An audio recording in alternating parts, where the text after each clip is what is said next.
witnesses for the defense, it is time for the decision to be made.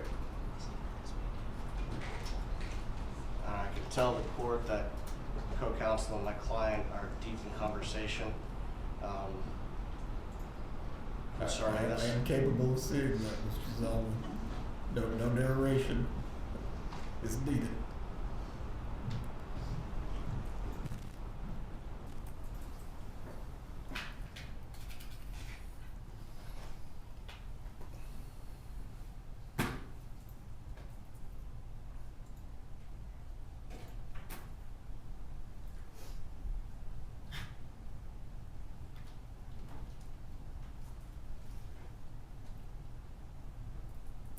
Mrs. Kappelman wants the defense rest. Is the state intending to place or put on any rebuttal case? I think not. If they rest without calling any further witnesses, that could change if Mrs. Adelson decides to testify. Very well. At this point, I do need a decision. Mrs. Adelson, please rise. You've been placed under oath earlier this afternoon. Mrs. Adelson, I will advise you concerning your rights. You understand that you have the right to remain silent, and the jury will be instructed that your silence cannot be held against you in determining the merits of this case. Do you understand this? I do understand. Do you also understand that you have the right to testify as a witness in your case in chief on your own behalf? Yes, Your Honor, I understand. You understand if you do choose to take the witness stand, you will be cross-examined by one of the prosecutors. Yes, I'm aware of it. You understand that your credibility will be placed before the jury like any other witness. Yes, Your Honor, I understand. Have you been able to discuss with your attorneys the two rights that the court has placed before you? Yes, we've discussed the rights. Concerning those rights as to whether you will remain silent or whether you will testify, have you made a decision concerning this matter? I haven't. I'm not prepared to make that decision. This decision affects the rest of my life. Mrs. Adelson, you're in the same position as every other criminal defendant who faces trial. Ultimately, you must decide whether you will testify or whether you will not. I cannot make you testify. Your attorneys cannot make you testify. But ultimately, you must choose whether you will testify or not. I don't have to choose. I was hoping I would have some time to speak to my attorneys. This has already been discussed, ma'am. What is your choice?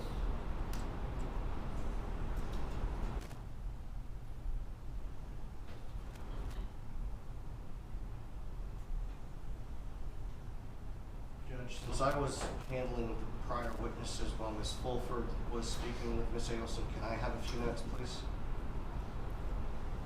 What exactly are we going to accomplish that we have not been able to since the trial started, pre-trial, the long recess yesterday, or even the lunch break today?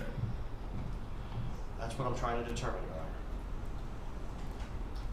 Honor. I will give you exactly 5 additional minutes. From there, Mrs. Adelson has to make a decision whether she will testify or whether she will not.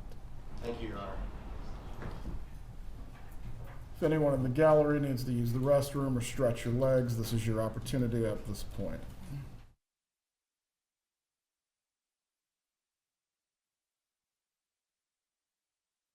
Everyone can be seated. Mr. Zellman, Ms. Fulford, Mrs. Adelson, the extra time that you have been provided, that has come to a conclusion.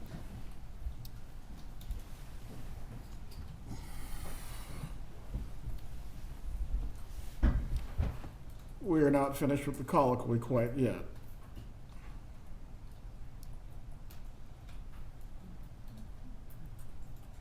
I am not talking for the sake of talking. Before we have to move into any contempt, we do need to move on.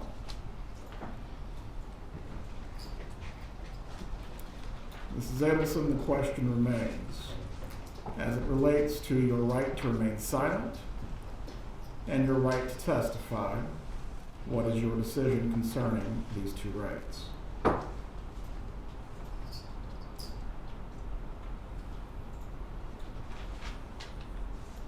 this time, I don't want to testify. Very well.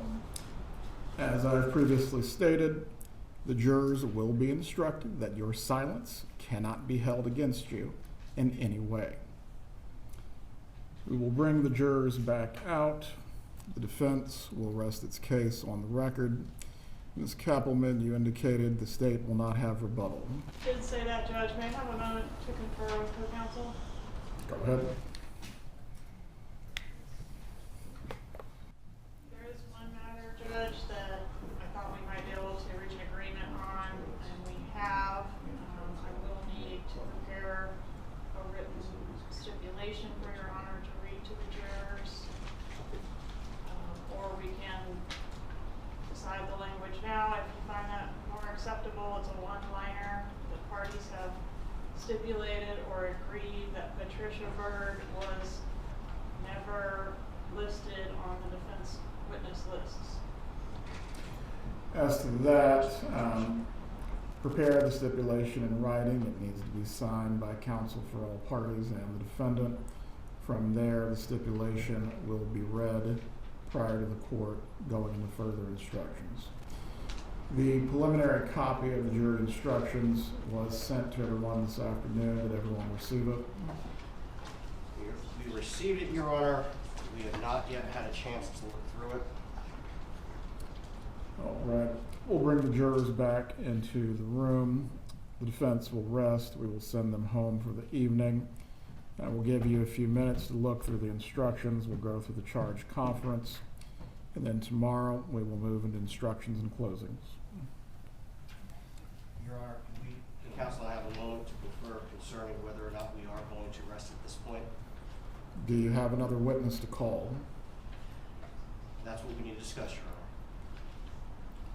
Honor. We've done a lot of conferring. Please quickly come to a decision as to whether there is another witness, in fact, for the defense.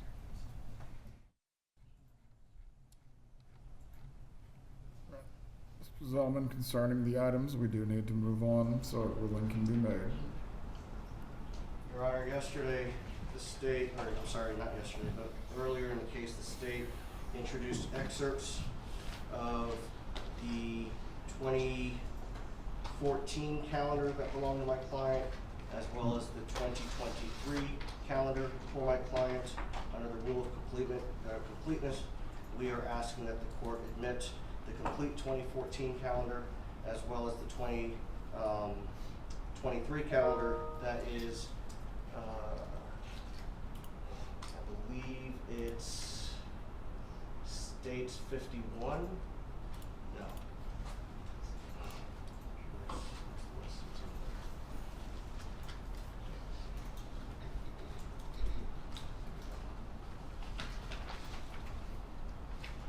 What's the question?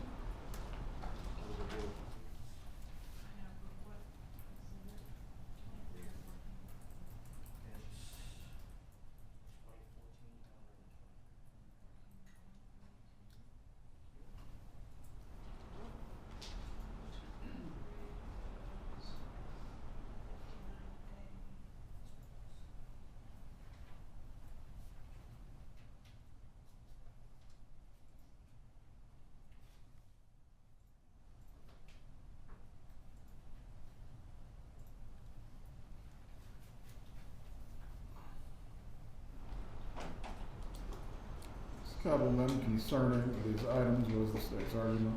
State's objection is hearsay, Your Honor, and the portions that were admitted by the state were for very specific purposes. The rest of this item is not needed to add context to those individual entries. It's a day calendar, it's not a narrative.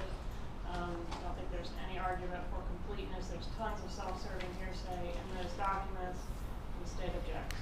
Your Honor, with respect to the 2023 calendar, the state introduced a few pages that listed my client identifying items that she was going to sell.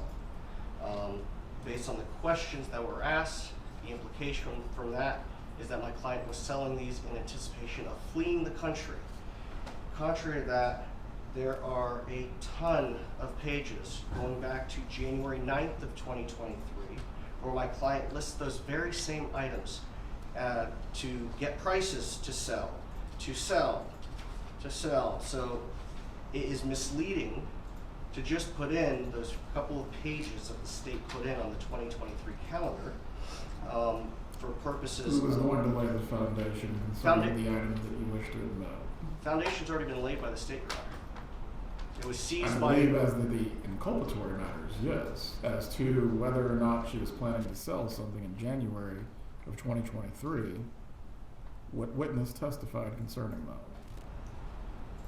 Judge, the implication from the state's admitting those pages is that my client was selling these in anticipation of fleeing. Under the rule of completeness, we should be entitled to introduce the additional entries from the calendar showing that it didn't just start around the time that she decided to travel to Vietnam, but it happened previously.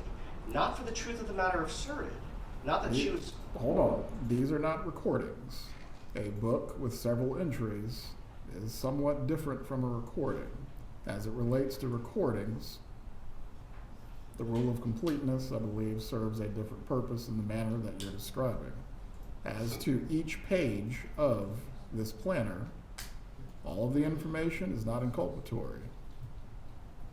So to that end, what witness has laid a foundation for the pages that you seek to admit that are separate from the inculpatory information? All we're seeking to admit are the pages from the 2023 calendar that list those additional items. List the items that the state has already put into evidence as my client intending to sell them prior to leaving the country.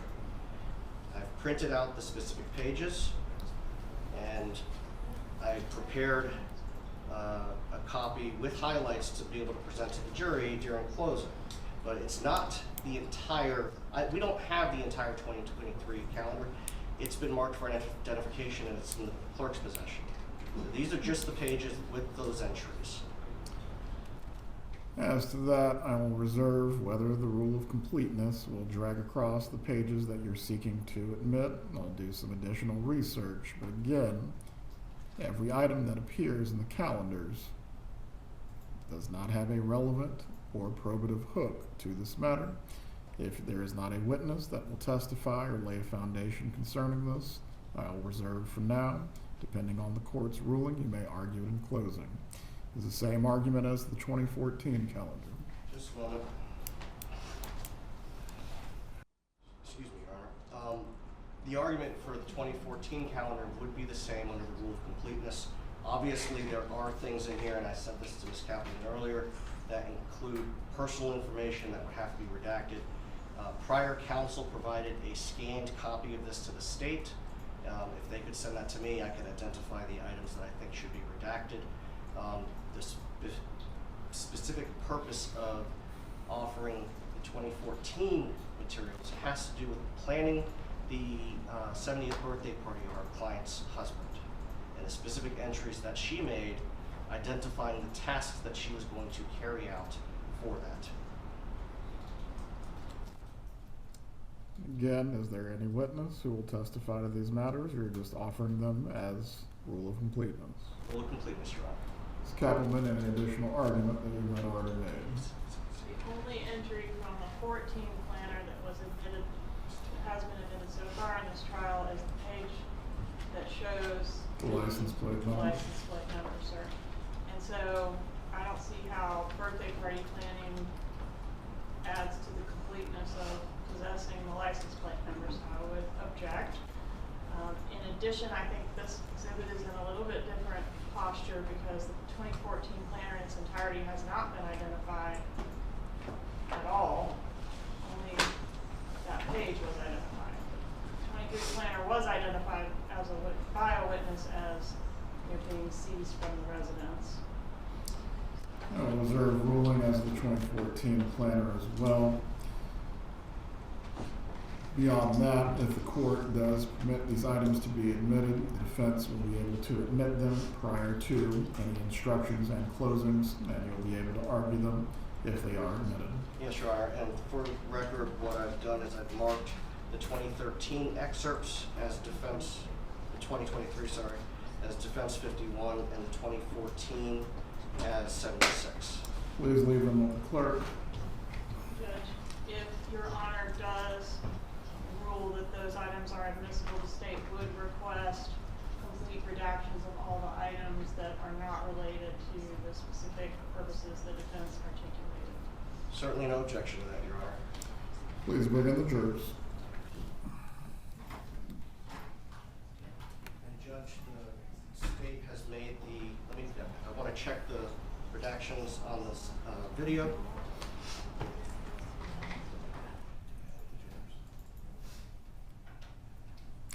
I believe this is just being admitted without being published, correct? That's correct, Yep. Thank you. Jurors are fine to come in.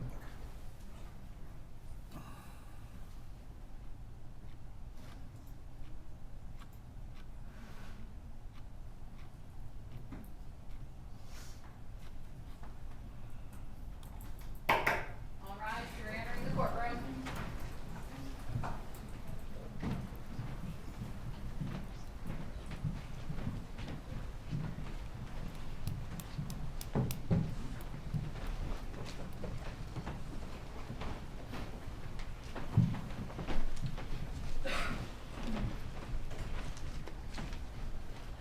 Everyone can be seated. Defense may call its next witness. All right, at this point in time, the defense rests. Members of the jury, with the defense having rested, is the state planning to recall or call any rebuttal witnesses? No, Your Honor. With both the state and defense having rested their cases at this time, we are going to go into recess for the evening. I have some matters that I need to discuss with the parties, and from there tomorrow you will receive your instruction on the law and the closing arguments will take place. Once again, do not discuss this case with each other or any other person. Do not seek out any additional or outside information from what has been presented to you in this courtroom. Please report tomorrow at 8:45 and we will get started at 9 o'clock, or at least attempt to. Have a good evening.